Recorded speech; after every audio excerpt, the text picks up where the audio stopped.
Hey, everybody, welcome to the latest edition of Christian Families Financial Education live stream. Glad you guys are back. Those of you joining live, those of you that can't join us, this will be posted afterwards on our group page. While you're watching, either hit me a hashtag live if you're watching it live. If you're going to watch the replay, in your comments, put the hashtag replay. Just kind of be great to see who's out there and who's watching and who's doing the replay. So this week we're going to go ahead and dive in. Appreciate y'all joining the launch last week. I hope you guys have been having a great week and we're able to look at some of the things we're starting to post out there. As we go along in the group, we're going to be putting more and more things out there in the guide, and for you guys to be able to look at, and some of it will go along with the group and the discussions that we're having here. So if you haven't checked that out, there's a guide section on the group page. So look for that, more things to come there. So today, one thing we're going to do is we're going to kick off with going over the treasure target. I posted that out there earlier in the week. We're going to go through that because it kind of streams into several different aspects of what we're going to be covering in this group. And then we'll just go from there. There's a few things that we're going to dive into budgeting and tracking this week and hit those topics to kind of kick things off. So let me share my screen here. We'll try to pull up the treasure target for you so we can all watch and see it together. All right, here we go. So on this treasure target, I thought this is a great depiction of the four different quadrants. And we're going to go through a couple different principles and fundamentals as we go through. We're going to be looking at things from different angles. But this is a great treasure target. If you look at the circle and everything all around, God owns it all, of course, right? But then we're going to divide that into live, give, grow, and owe. Okay, so through this group, we're going to go through all those different four quadrants and go through all those different rings. There's different levels there. So each ring is a different level, all leading up to that, you guys being able to experience financial freedom. There's a lot of aspects that go into that. So as we go through, the weeks in this group, we're going to kick on those different aspects, and then there'll be some breakout aspects to that, both financial core principles as well as biblical principles that we're going to tie into that, and there'll be little branch offs. As we go along. So looking forward to doing all that. So let's just kind of go through this real quick. I'm going to refer back to this as we go through the group and different discussions because we're going to hit on these different things. But this is just to give you an overview to kick us off. So first part, if you go up or left here, we got live, spend less than you earn. That's kind of where we're going to start today. Track monthly spending, create and maintain a spending plan. And then set your lifestyle to hit to the finish line, right? That's your ultimate goal. This inner circle is where we want to be. That leads us into that financial freedom. Okay. Moving over to the give generously. First, you got to start. So we're going to do level one. We're going to start giving, do the percentage giving and the tithe, and then the sacrificial giving or offering. And we're going to talk about what all those different things look like and the impacts of those and how you can achieve that. And then, of course, obviously what the Bible says about that. Go down to the lower right here, avoid the use of debt. Now, we're going to get into discuss that a little bit. The Bible talks quite frequently about, money, it talks about frequently about debt. And what does it exactly say about debt? So we're going to get into that a little bit. You may be a little surprised about what it says, but we're going to go through from a biblical standpoint as well as, the real world standpoint, what that means to you, how to get out of debt, how to manage debt. And how to use it properly in certain cases. So the first part there is repay your credit card debt. Then we go repay all debt except for mortgage, student loans, IRS debt, medical, so on and so forth, personal loans. And then the last part is repay your mortgage. Now we're going to get into several different methods of how you actually go about getting rid of your debt. There's different methods to do. I'm going to cover two main ones when we get to that point and make some recommendations for you. And there are times where you do need debt like mortgage, and there's the appropriate time to do that, and we're going to factor that into when we get further down the stream when we're talking about retirement and those kind of things, what the timing of that looks like and what's the most logical piece of how that looks. And then the left side here, grow, maintain your margin. What does margin mean? That means the difference between what you're bringing in, what you have to pay out, your margins in between there. You hear about sales and whatnot, and what it costs to produce something, what they sell it for, and what's their margin. So we want to maintain or grow our margin. That's how we're going to, put a savings out there, whether it's savings for a house or vacations or college, and certainly for retirement, right? So the first thing here, we're going to start off, save for emergencies, and talk about those emergency funds. There's really two different types of emergency funds. We'll get into that. Save 3 to 6 months for living expenses. That's a different level of emergency funds. We're going to talk about how that works and how that impacts you now and how it impacts you later in retirement. And then save for God-given goals, right? That is the end goals here for your saving for your retirement, and your estate planning, leaving legacies, and all those kind of things, so you can have a comfortable retirement for you and your family. All this leading up to the experience and financial freedom, through that inner circle there. Okay, so I'm going to kick that off there. Let me stop sharing that. So I look forward to going through each of those. And like I said, we're going to go through and have different offshoots to each one of those as we go through this sessions. You can always go back and watch, rewatch these. So now that I've showed you that treasure target, that's kind of some of the bases. It doesn't hit on everything, and there's going to be, like I said, a lot of breakouts. I'm going to go ahead and list off a few things for those of you that are, just joining us, or maybe you didn't see the launch last week. I'm going to list out real quick some of the things that we're going to be talking about that I'm super excited about. So we're going to cover all the aspects of that treasure target, right? We're going to go through, and next week we're going to talk about the 4 H's of financial wisdom and how that looks. And there's some great tie-ins to what the Bible has to say about that. So 4 H's to financial wisdom, setting priorities. Then we're going to have an offshoot, the 9 core principles from the Bible about money. That is also going to tie into the treasure target and all the different aspects. So as we go through the target, we're going to go through some of those different 9 principles along the way as well. Budgeting and tracking, we're going to start that today. Super excited. Paying off and managing debt. And also tied with that is managing your credit, what that looks like, how to do it, what the impacts of that are, myths, things to do, those kind of things. We're going to talk about the emergency funds. We're going to talk about investments, multiple different types of investments. What does that look like? The different types of investments, what's right for you based on your circumstances. We'll talk about insurance, life insurance, long-term, medical, and so on, right? It's a key point to protect your assets and or for some planning. We're going to talk about legacy planning and estate planning. A lot of people don't think about this until much later. It's critical to get this stuff in place. We're going to give you some tips and tricks around that as well. And then retirement and savings and the proper planning for around that, something that's near and dear to my heart. I love getting people ready for retirement because all those things above get us ready for retirement. That's what we're all working toward, to have that happy retirement. So we'll talk about an accumulation plan, right? That savings retirement plan, the drawdown disbursement plan. A lot of people don't think about that. There's actually a disbursement drawdown plan. You may have that retirement number, but you got to handle it right. We're talking about the different phases of retirement. There's 3 different little main phases that we're going to talk about. We're going to talk about some retirement blunders, mistakes, things to avoid, taxes in retirement, and the overall retire happy. What does that mean? And how do you get there? Okay. So I'm excited about that. I'm going to actually add those to our group discussion. Group about section, so people can see that as they're coming into the group. Hopefully we're going to gain more and more people into the group as we go along. So I want to also touch base before we dive in to the budget and the tracking. I want to talk a little bit about a few different scripture and biblical aspects. First, I want to kick it off with one thing that I posted out there this week. If you didn't see it, go out and check it out on the group page. What I said on the post is, when it comes to money, we will either worship wealth or we'll worship with our wealth. You can say that over and over again. You got to be careful when you say it. 2 big differences between those 2 things. Let me say it again. When it comes to money, we will either worship wealth or worship with our wealth. What does that mean? So we're going to go through that as we talk about those different treasure circles, worshiping with our wealth versus worshiping wealth itself. And what I also said in there, money may be immoral, but it's our attachment and the worship of money that leads us to sin and making poor financial decisions, right? So we want to avoid those poor financial decisions, and that's one of the focuses of the group, obviously, to get you solid financial decisions, right? We'll dive a lot more into that as we go through. And then kind of an offshoot to that, one thing I always like to say and kind of kick things off, a little saying is, from the seduction of success to the lure of lust, many things in this world will vie for your attention and devotion, but one of the most significant things you'll face about that is money, right? And the lure of money, the seduction of money. And then we want to make sure you can handle that properly, have the right tools and mindset to do that. So we're going to talk through that and give you some tools, both spiritually and financially, to avoid those things. All right. So let's get into a little bit. So budgeting and tracking.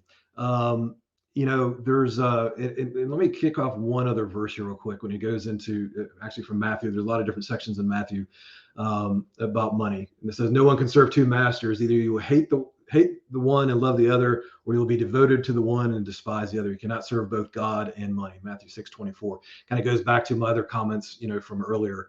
The love of money. We talked about that, or I mentioned it in the last group. The money is not the root of all evil. It's the love of money that's the root of all evil. Yes, God wants you to have money, but it's about being good stewards and using it properly. So speaking of that, I'm sure a lot of people know about the parables of the talents. I'm not going to read the whole thing, but you can certainly go out there and read it for yourself. Matthew 25:14-30. If you're not familiar with that, go read the parable of the talents and what these three different people did with the money that they were given. God wants us to be good stewards of everything, including money, our time, our talents, our treasures. And being good stewards applies to many areas, including finance. So that's my goal for this group, is for you guys to have the tools, the mindsets to be able to apply and be good stewards of what God has blessed us with. Okay. So, all right, budgeting and tracking. I know not everybody loves the topic of budget and tracking. Some people are all up into it, but it's the first step. It's a critical piece, budgeting and tracking, right? So let's see real quick. There's a lot of things in the Bible that talk about this, but here's the first one. For which of you desiring to build a tower does not first sit down and count the cost, whether he has enough to complete it. Otherwise, when he has laid a foundation, is not able to finish. We finish here. All who see it begin to mock him, saying, the man began to build and was not able to finish. Luke 14:28-30. So what does that mean?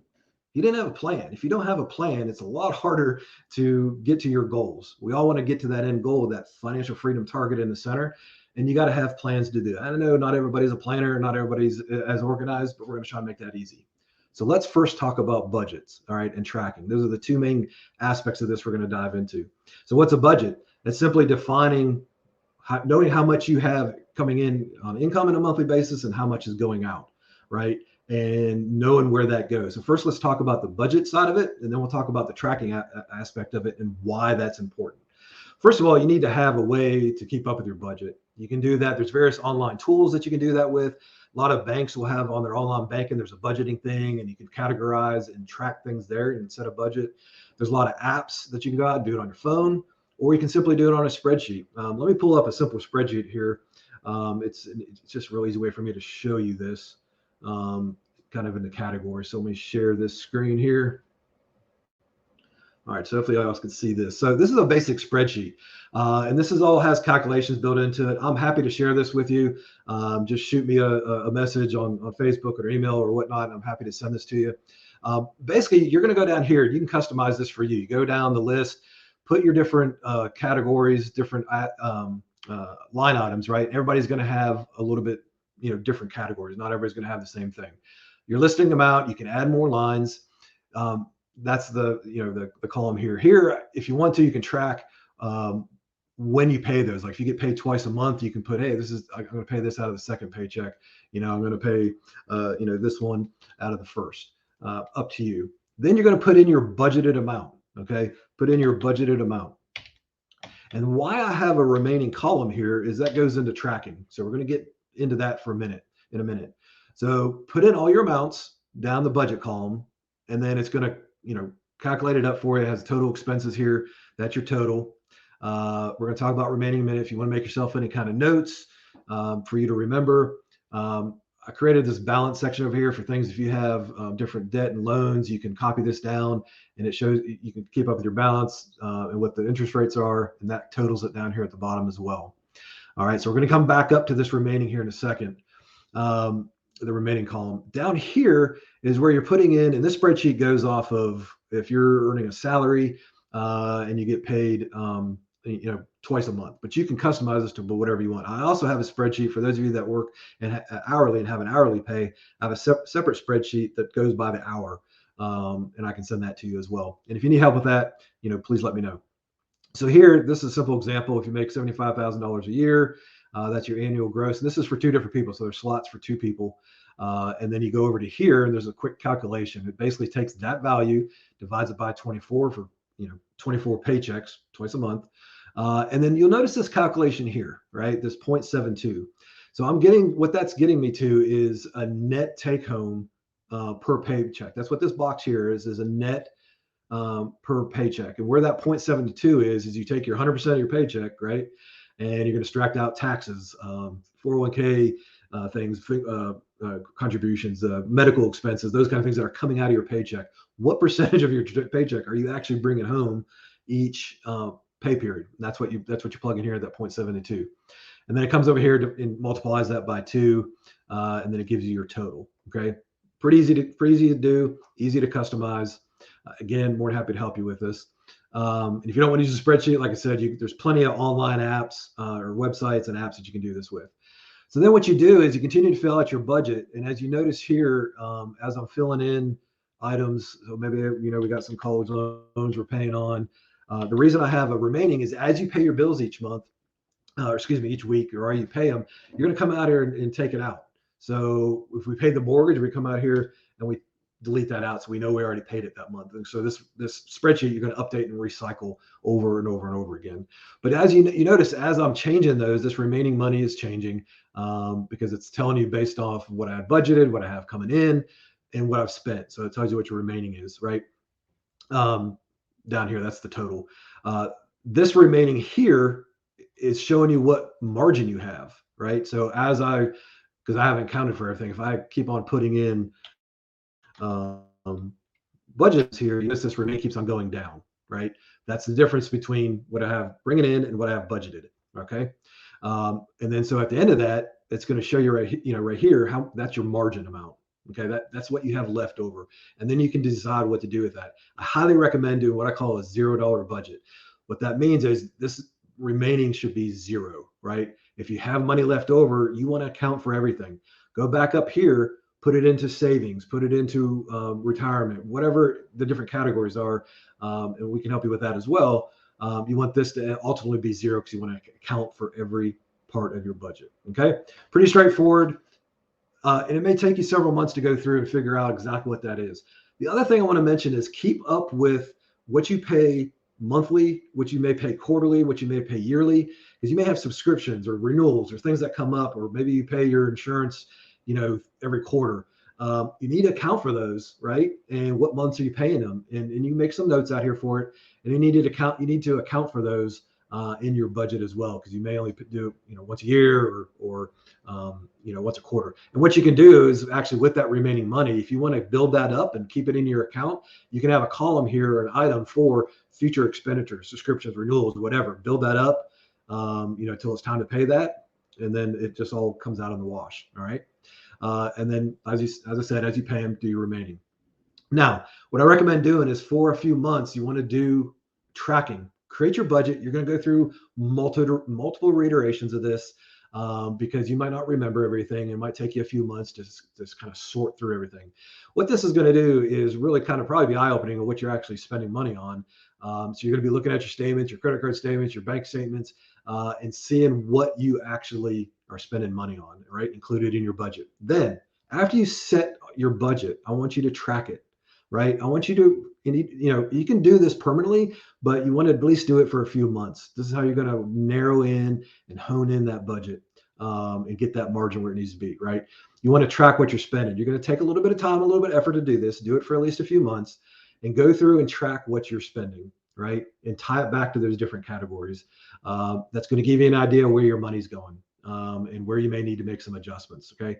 That will help you evolve and track your budget, okay? Makes sense? I know it's kind of quick and down and dirty. More than happy to answer any questions and help anybody. Just ping me, and I'm happy to answer any questions. Let me stop sharing this here real quick.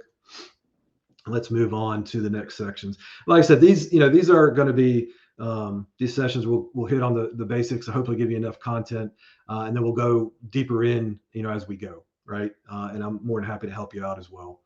All right, so that's the budgeting, and then the tracking aspect. I can't stress that enough. Take the time to do it. You're going to be amazed at what this is going to do for you, what you're going to find out, what you're spending money on, and where you need to break it down. You can't save for the future. You can't plan And we can't put an effective plan together and be good stewards without a plan in place and know what's happening. And once you get going, you'll be surprised. It's actually very, very easy to do. You'll get in a rhythm with it, and you'll be much better off knowing where everything's going. Okay. All right. So the other thing I want to say about that is, a lot of people think that budgets are restrictive, and they're saying it's not. These are not restrictive, right? Let's just say it's not about restraining you. It's more about freeing you, because once you get that budget and once you figure out where things are going and you start seeing, and you can pay down debt, and you can start actually saving, toward retirement or college or homes or whatever it is. It's freeing, because you don't have the stress of, hey, do I have enough money in my account? What are we going to do this month? You know what's going on, and you know how to plan. It's very, very freeing to be able to track this, and you'll get in a rhythm, and it becomes just second nature, right?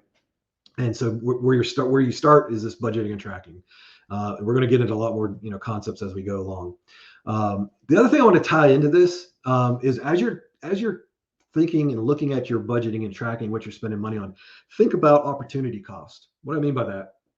If I'm spending money and buying X, what is it costing me for Y down the road? If I bought X, that means I'm not doing or getting Y, right?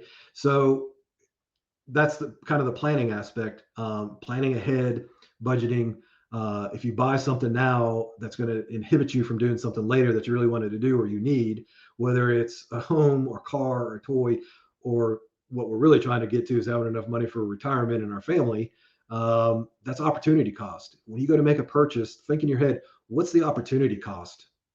Is this worth it? And I'm not saying things aren't. You got to think about what that opportunity cost is, right?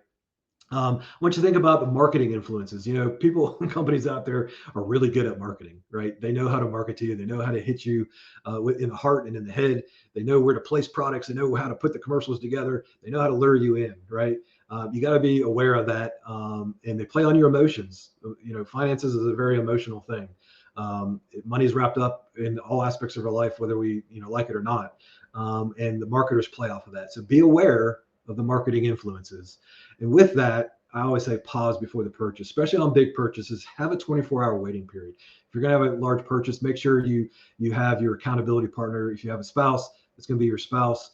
If you're single, have an accountability partner, a good friend, whoever that you can rely on to be an accountability partner. Have a 24-hour waiting period for those big purchases. You got to define what that big purchase is. For some people, it may be things over $100. Some people, it may be things over $1,000.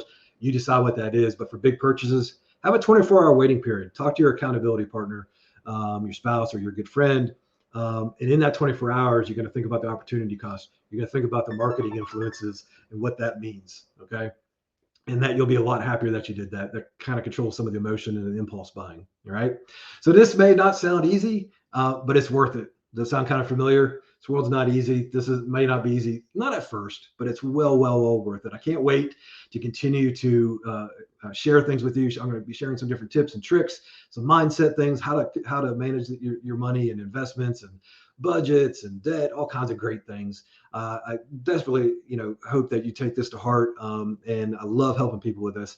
So next week we'll recap this a little bit. We'll go into a few other little pieces here. I'm going to show you though the 4 H's of financial wisdom and priorities. We're going to get into that next week, and then just start working our way down that treasure target to get to that financial freedom that we all want to do. And hey, guys, if you have questions, hit me up on Facebook, Messenger. If you have an email, shoot me your email. Also, I have a blog out there. Go to my website, retirewisepro.com. Hit the blog section. I put articles out there. There's also a news section on the website as well that I put relevant news articles from different sources. I also have a newsletter that goes out weekly. If you want that, shoot me your email address. PM me your email address if you're not already getting that, and I'll be happy to hook you up with that. So in addition to things that we're going over in the group here, I just put some timely content out there in blogs. You can see my past blogs out there, and then the newsletter I send out every week. So that's it for this week, guys.